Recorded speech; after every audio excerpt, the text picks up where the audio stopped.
Hello everyone, it's Wednesday. Actually, this video might not go up till Thursday. But anyway, I have my Shimelle sketches layout for you today. This is the sketch we're going to be working with. It has a 1 4x6 photo. We are actually going to move this layout all around just a little tiny bit. I'm going to show you how we're going to do that right now.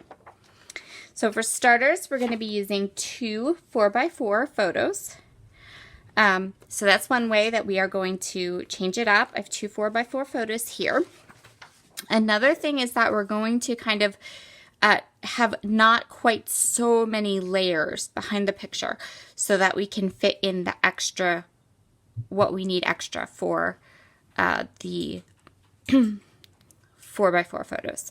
We're going to do some stamping for our title. We're going to do some stars instead of circles. And then I also have my journaling that I've already printed out. Now this might need to get cut down. I'm not 100% sure, but I think my journaling is going to come kind of more wider a little bit here. So that's happening. We're going to be using some stamp sets. So these, I'm going to pull these out, use them. So this is going to be this stamp set. Well, there's 2 of them, but these are going to be my last scrappy purchases for at least maybe the next 2 or 3 months. I have to go on a forced spending freeze because my dear husband, sorry about that, my dear husband has been furloughed from his job. And so yeah, I will still have my design team stuff coming, but I'm going to even try to make those products count and last me further than normal. So my last, like, kind of, I don't know if it was a splurge or not or whatever, but the last thing I bought before we found out before we got all that news and everything were these stamp and die sets from the stamp market. And so I really want to use them. I want to try to use them to stamp my title. And you're going to see me doing this a lot because the way that I think I might kind of be able to get through all this is no thickers. So once my little stash of thickers is gone, we're going to be stamping lots and lots and lots of titles. I'm also going to use this set. This is the Wild Whisper set called Brush Letters. Now, every time I use this, someone asks me about it, and it has been out of stock at their store for a really long time. But I just saw this morning that it is back in stock and there.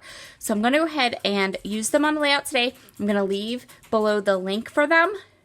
And you can use my design team code to grab yourself a set.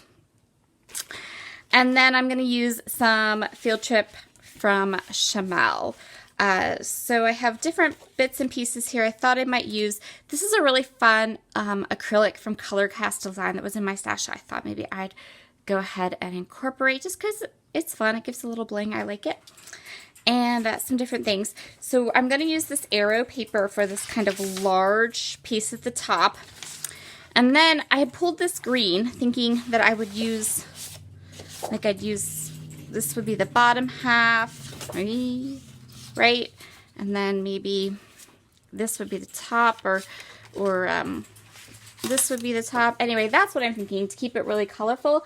I'm not sure in the end if I'm going to like that or if I'm going to like it to be just white instead. I almost think I might have it be white. But anyway, that's my plan. Let's get creating and see where we go. Okay, so as with any project where I decide I'm going to stamp, I'm going to do my stamping first. That is the easiest and best way to get your stamps onto projects or onto scrapbook pages. Start by stamping anything and everything that you want to stamp for a layout. If you don't use it all, that's okay, but it's better to overstamp and have some extras than not to stamp enough. So the way that these stamp set works is you stamp the letters, and the letters are all one full stamp. And then you die cut them, and you end up with these adorable little tiled letters. When you die cut them, you can put like those adhesive sheets on the back, and then after you die cut them, you'll end up with stickers. I didn't do that this time just because it was the first time I was using it, and I didn't really feel exceptionally like I needed to do that. I don't know. It just didn't. I just didn't, but you totally could. I am stamping these using some Ulta stamp ink. This is called Ulta Lagoon ink color, and I stamped it 2 or 3 times till I got some really nice, good impressions. I was able to stamp this alphabet 3 times across a 12 by 12 paper, and that gave me lots of letters. I actually ended up with extra letters, and I just put them into a little bag and put them in with all of my other Shimelle field trip supplies.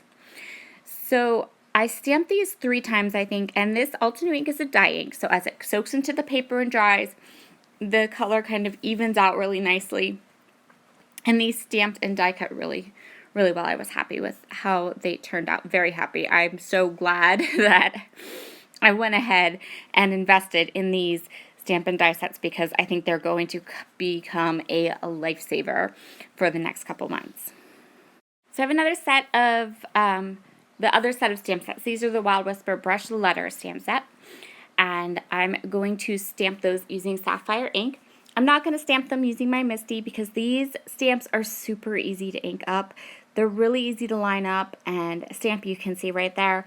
And mine are so well used that they stamp beautifully. They just stamp amazingly well. Like I said, these really are like my favorite alphabet stamps ever. And I've used them quite often. I always get asked about them, and they're never in stock. But they're in stock. I said that at the beginning, but again, I'll say it again for emphasis. Repetition for emphasis. They are in stock. So I'm just going to stamp Love, and then I'm going to kind of go off camera. I actually stamped Love twice, just to see which, I wanted to make sure I had a nice clean letter. Love. And then I'm going to fussy cut the Love, and I'm going to die cut all of these little alphabets and come back and show you. So here's my Love, and there are all the tile letters I'm going to use for my title, and then there's the little baggie that I put all the extras in. Now I'm going to go ahead and cut down my paper. So I 86 the green cardstock because just no. I tried it. I kind of looked at it. I didn't like it. And then when I put it with the green, I liked it with the green better. So now I'm just going to cut all this paper down. Get the branding strips off. Cut the arrow paper down. Trim up that green so it falls where I want it to fall on the page. And now I'm just going to go ahead and get all of these pieces put together. I just realized some of you may have never heard the term of 86ing something. If you've ever worked in the restaurant business, you know exactly what I'm saying. But I worked for restaurants as a manager and as a waitress and as a trainer for 9 years or more. Maybe closer to 12. So sometimes that like restaurant jargon kind of comes out. But that just means I didn't use it. So I didn't use the green cardstock. I went with white. So I have my base here. And I like that. Now I'm going to take, so I have one 6x8 sheet of paper from the 6x8 paper pad, and then I just pulled out all my scraps. If you scrapbook with me, often you know that I use my scraps up before I cut into full sheets. Sometimes can't say anything's a rule with me because nothing is a rule. So yeah, I am going to try my best for the next coming weeks to have lots of videos using my COVID-19 Traveler's Notebook. I'm going to try to have lots of videos using my stash, using things up, getting things out, kind of rediscovering my stash, if you will, since I will not be purchasing for quite a while. I kind of posted in the Rediscover Your Stash group what was going on, and everyone's like, this is awesome, you got this. They made me feel better, so I think I'll be okay.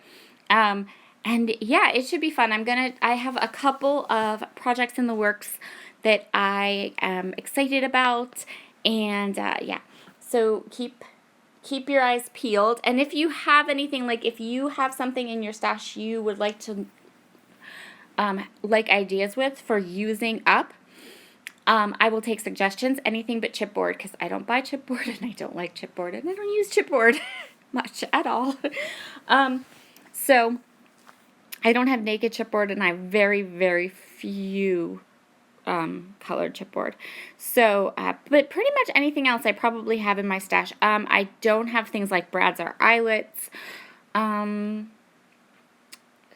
yeah, pop some ideas below of some things you would like me to use. I know there's a conversation over in the Rediscover Your Stash Facebook book group right now that is about how to use up a 6x6 paper pad. And I know that there are a couple things on YouTube. There are a few YouTube series right now that use 6x6 papers, but I mean, I can show you what I do to use up a 6x6 paper pad if you want, because not everyone does it the same way. So if that's something you're interested in, let me know, and we'll go from there. Okay, so I went ahead and put a small mat around my photos, and now I am punching out lots of stars. Lots and lots and lots of stars. This is an older star punch from Creative Memories. It's from eons ago. Maybe not eons, but it's really old. And I'm just taking all of the scraps of paper and I'm punching all of these stars out, and then I'm going to ink them up using some gray hickory smoke distress ink. So I started with the larger stars. You saw me punch out some larger stars and some smaller stars.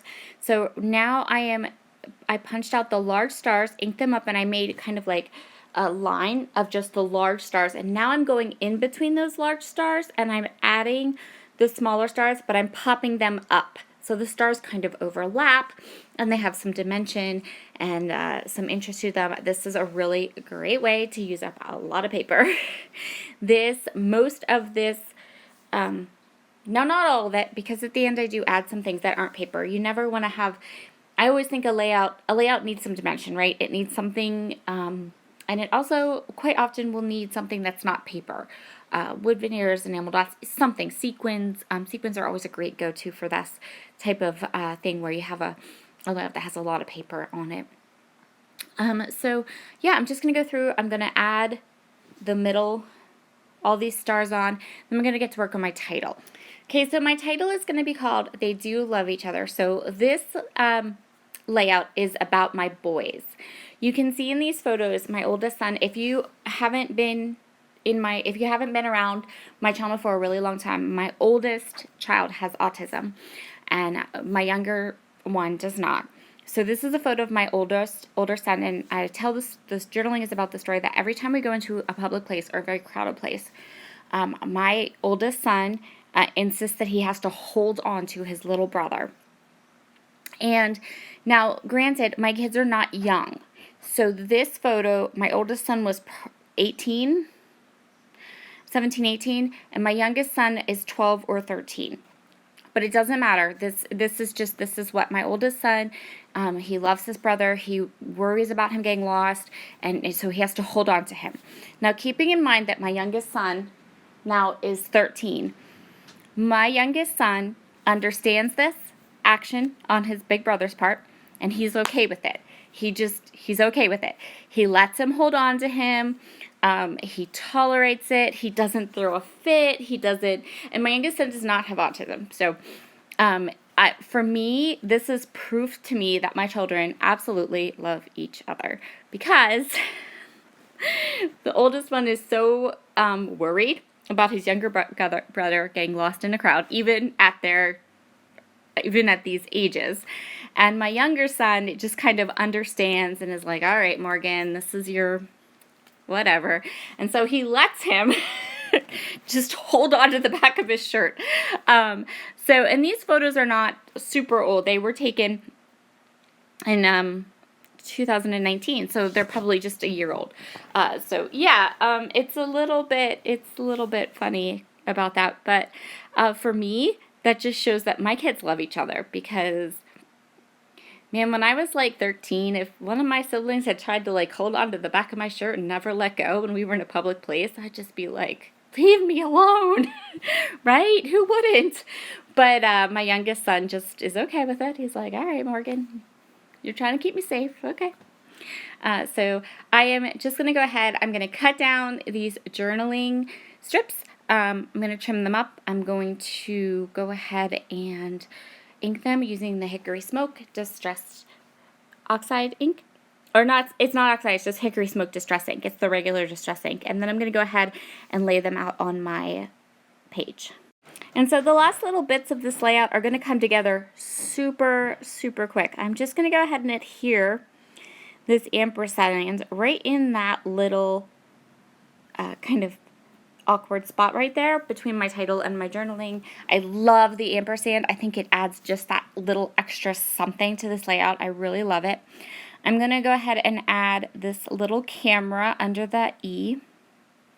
Pull it up a little bit, tuck it under, and done. And then I'm just going to add some puffy stickers and some enamel dots. I'm using, these are just the ones that come in Field Trip.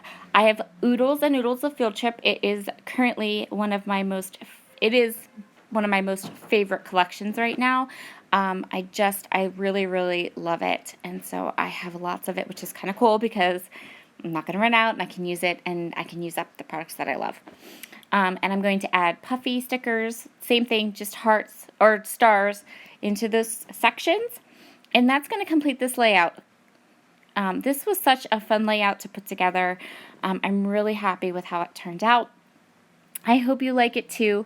If you would like, I'd love for you to give me a thumbs up or hit that subscribe button.